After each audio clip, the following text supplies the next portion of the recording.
Chanteclair le coq et Maître Renard. Un jour, dans un poulailler de la ferme de Maître Constant, Chanteclair le coq se repose tranquillement sur un tas de paille, quand tout à coup, une poule le réveille. « Allons, dame Pente, pour quelle raison fuyez-vous ainsi vers la maison, cocorico ?»« Peur, peur, peur, nous avons eu peur. Une bête sauvage, un rôdeur, peut-être même un prédateur est entré dans l'enclos. Il faut évacuer illico. » « Allons, cela n'est rien, je vous assure. Vous êtes en sécurité, soyez-en sûrs. » « Mais vu, je l'ai bien vu, de mes yeux vus, je n'ai pas la berlue. »« Allons, calmez-vous. »« Roux, j'ai vu un éclair roux, et puis bouger la feuille du chou. Oh, la bête est dans les choux, elle se tapit dessous. » »« Allons, vous pouvez être tranquille, car je ne connais ni putois ni goupil qui oserait pénétrer en ce jardin. Retournez picorer votre grain. » Et Dame Pinte retourna picorer son grain. Et Chanteclair retourna à sa place et ferma les yeux et s'endormit. Quand tout à coup, il se réveille et se précipite vers Dame Pinte. « Allons, mon mari tendre et bon, allons, relevez le front. » Mais ce songe affreux que j'ai fait, cette pelisse rousse que j'endossais. Cauchemar, ce poil roux, c'est renard. C'est sûr.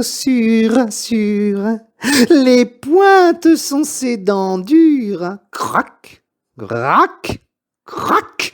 Le goupil vous croque et vous met dans sa panse. De votre rêve, voilà le sens. Je vous le dis.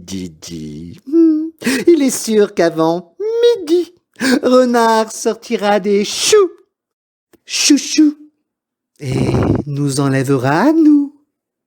Allons, Pinte, tu es folle. Que voilà de vilaines paroles. Sornette que tout cela. Il n'y a pas de bête. Rien n'arrivera. Soudain, Maître Renard vint au-devant de Chanteclair, qui se recule d'effroi. « N'ayez pas peur, Chanteclair, mon cousin. Je passais juste voir si vous alliez bien. »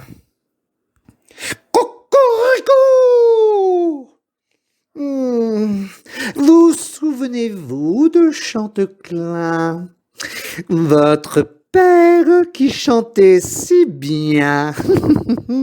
On l'entendait à une lieue à la ronde. Il n'avait son égal dans le monde. Renard, mon beau cousin, venez chanter avec moi le matin. Non merci, sans façon. Mais fermez les yeux et poussez la chanson. Volontiers, mais recule-toi un peu. Non pas que je sois peureux, mais je vais interpréter une chanson qu'on va entendre partout aux environs. Chantez, mon beau cousin, et je verrai si vous valez Chanteclair.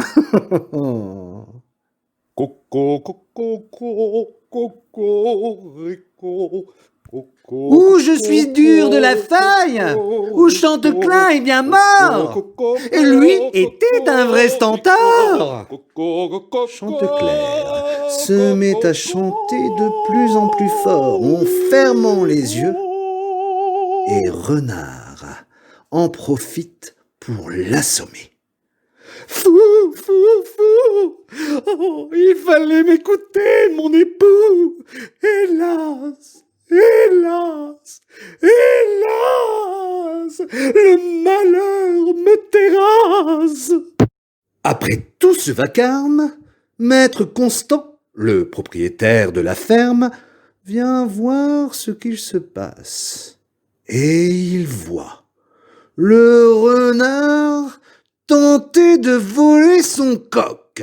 « Fi donc, elle goupille, haro, tu ne m'échapperas pas, haro !» Permettez, monsieur, que sur votre poulaille je prélève ma part, mais il faut que je m'en aille. Le bonjour de Maître Renard. Chanteclair, notre coq, un peu sonné, se réveille et profite de ce moment pour se glisser aux pieds de Maître Constant. À l'abri du fermier, il dit à Maître Renard: « Eh bien, Renard, qu'en dites-vous? De nous deux, lequel est le plus fou ?» Maudit soit celui qui parle quand il faut se taire. Et celui qui dort lorsqu'il a affaire. Cousin Renard, je vais rompre là ce cousinage qui me met dans l'embarras. Ne montrez plus ici votre sale peau, ou Maître Constant se fera un beau manteau. Et depuis ce jour, Renard ne revint plus tenté de manger Chanteclair.